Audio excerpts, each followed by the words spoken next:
जहाँ भी अन्याय होता वहाँ काली चिड़िया आकर चुपचाप बैठ जाती और 24 घंटे में शनिदेव का न्याय होता। ज़्यादातर लोग इसे पुरानी कहावत समझते थे, पर असली कहानी जब शुरू हुई, जब गांव में राघव नाम का एक आदमी आया।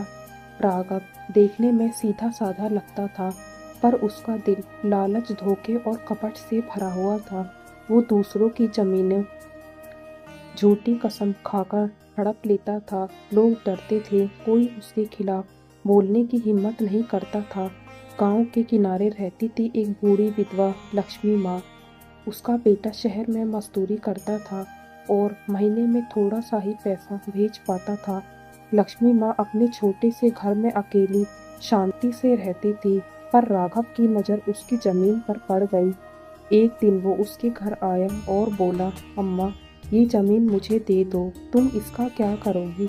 लक्ष्मी माँ बोली, बेटा, यही मेरे पति की आखिरी निशानी है, इसे कैसे दे दूं? राघव को गुस्सा आया। उसने दिमाग में एक चाल सोची। रात होते ही उसने कागजों में हेर फेर करके जमीन अपने नाम कर ली। अगली सुबह पूरा गांव दहशत में था।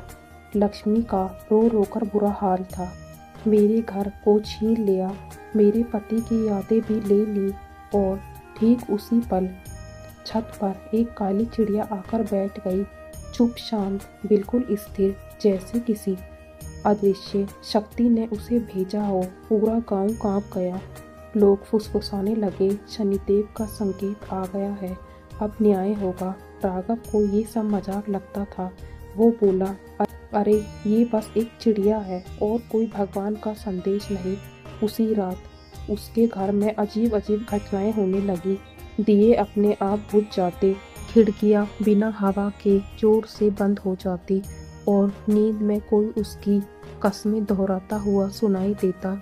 झूठ का फल कभी मीठा नहीं होता। सुबह होते ही राघव पसीने पसीने हो चुका था। वो पूरे गांव के सामने चिल्लाया, शनिदेव, मुझे माफ कर दो। और अभी कोई कुछ नहीं समझ पाता। उसी वक्त काली चिड़िया उसके सिर के ऊपर से उड़कर उसका जालीदार नकली कागज पर बैठ गई, जिससे उसने धोखा दिया था। कागज का रंग बदल गया, सच दुनिया के सामने आ गया। उस क्षण कोई नहीं बोला, सबने बस एक ही चीज देखी, शनिदेव का न्याय। राघव कांपते हुए लक्ष्मी माँ के पैरों में गिर पड़ा।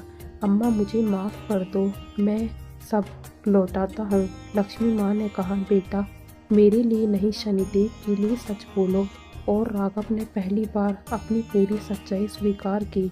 जमीन लौटा दी गई। लक्ष्मी माँ शांतिपूर्वक रो पड़ी और जैसे उसकी जरूरत पूरी हो गई हो, वह काली चिड़िया आसमान में उड़ गई, बिना आवाज, बिना निशान, जैसे कोई दिव्य कर्तव्य को पूरा कर चुकी हो। गांव वालों ने उस दिन से एक बात की गहराई समझी, शनिदेव देर से न्याय करते हैं, पर जब करते हैं तो सृष्टि भी झुक जाती है।